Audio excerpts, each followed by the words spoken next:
Very good morning to all of you, and again welcome to my YouTube channel. First, let me give my introduction.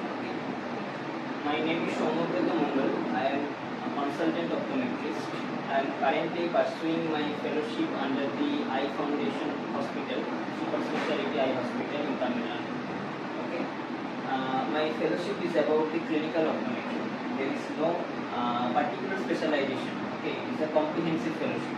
I have completed my bachelor's of optometry with academic record of 9.3 CGPA, and I have completed my clinical internship in the Eye Foundation Hospital.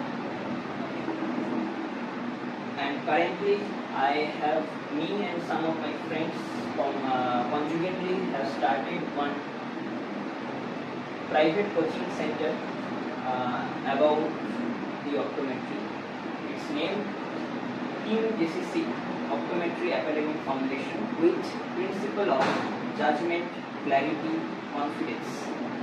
So today we are, as a founder head or the academic head, just gonna want to share my goal or my thoughts behind opening this private coaching in optometry. Now I am staying in another state of India, but I learned I have started my optometry journey from the West Bengal only. So I only focus on the scenario of West Bengal. So more or less there are 17 to 18 optometry colleges or 17 to 18 colleges which are offering optometry with semester fees of 50,000 rupees per 6 months. But still, the students who are certified or who are coming out of that university, they are very less both as of the knowledge, as of the application, everything. So then definitely there is a gap, there is a lack. But if you go through the syllabus, if you go through the curriculum which is written, that is very sophisticated curriculum. But after pass with that kind of curriculum, if you go to the market, some group of people know as like we are ophthalmic technician, we are ophthalmic assistant, we are paramedicals. But believe me and trust me, none of these words are defining optometry. Okay, optometry has its own role and has its own pathway.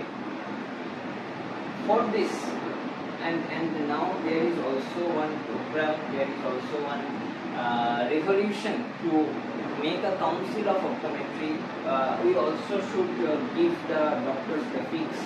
These kind of things are going on. That definitely one very good thing, very good achievement if we get. But for writing doctor as a prefix, your knowledge, your decision making and your ability should be as of a doctor, should be as of an optometrist. If you go to any kind of optical shop, there is also they are doing refraction by auto refractometry. So this is not which is optometry. So under the team JCC, we are providing comprehensive optometry classes in a regular way. So what do you mean by comprehensive classes? So it started from the history taking to the diagnosis of a condition, and not only diagnosis, also the management, how to manage. You can ask why in the history taking is a very common topic and each and every university is teaching their students about the history taking. But believe me, none of it is accurate or none of that weight it has of its learning. Why so?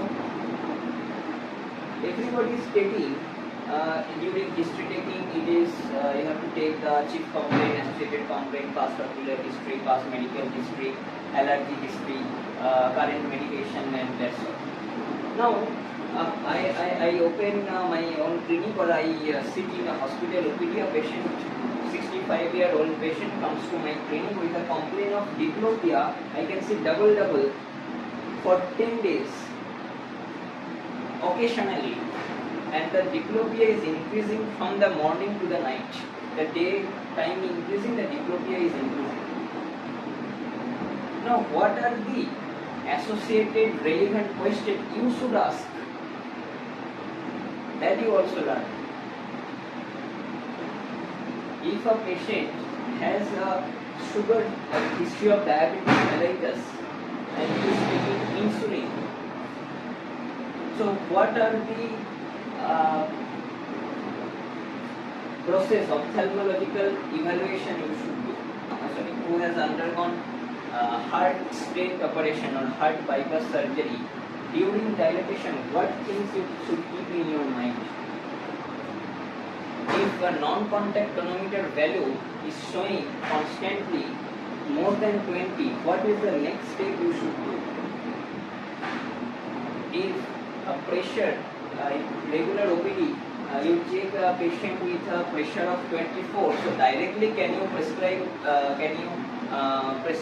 the glaucoma? So if the increase in the pressure is not the glaucoma, then what are the two more parameters that there should be evaluated? And you also see, like I don't know how many of you know the Van Dyck grading to check the sternum, the anterior chamber depth. So anterior chamber depth is normal, wide open, but still the pressure is high.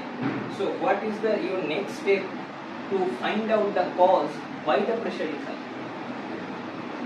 Starting from there, my second question or second example, what are the gaps?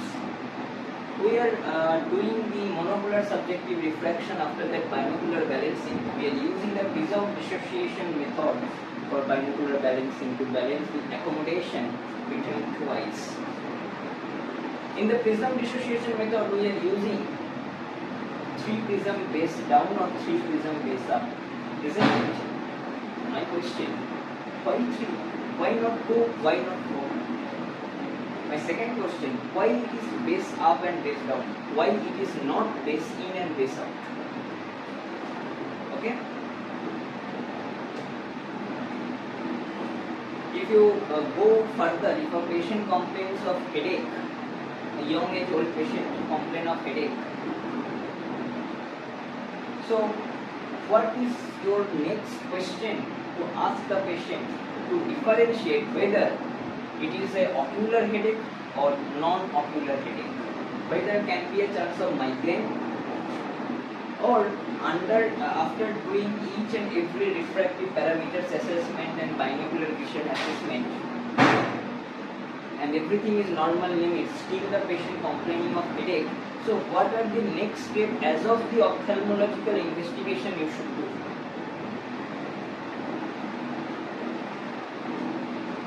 So these are the gaps which we have found out, and we are focusing on the students who are now in the 2nd or 3rd semester in their optometry curriculum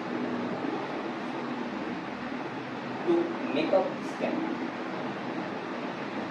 Definitely, as of it is our new starting, as of it is a new journey, so we cannot right now provide the practical hands-on clinical experience, but in our classes we give the comprehensive discussion about the case.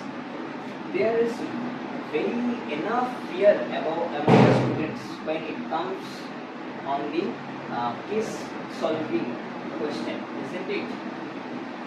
So why there is fear?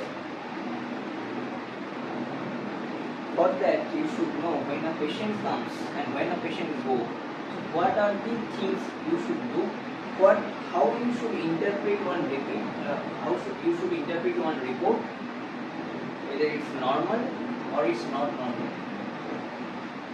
There are much more specialty in the optometry, including starting from the pediatrics, which I like very much. Second one is the binocular vision, third one contact lens and low vision. In the binocular vision, there are the strabismus and heterophoria, behavioral optometry, vision therapy. Each and every specialty we are covering. So under the team JCC, we are dividing the optometry as of the three main heads: the optometry daily OPD, optometry specialty OPD, and the optometry diagnostic, where we are going to discuss about the state-of-the-art diagnostic instrument which we have. For example, if we find out any scissoring reflex in retinoscopy, so what, and the patient age is 10 or 12, who has a itching history or may not have the itching history, I got the scissoring reflex or irregular reflex in the retinoscopy. So where should I refer the patient for the next step for to reach out my diagnosis? Similarly, if a 10-year or 12-year-old patient comes to, with a complaint of blurring of vision or cannot see the blackboard from the classroom, and on retinoscopy his power is showing -4. So along with giving that -4, what are the three major steps to do?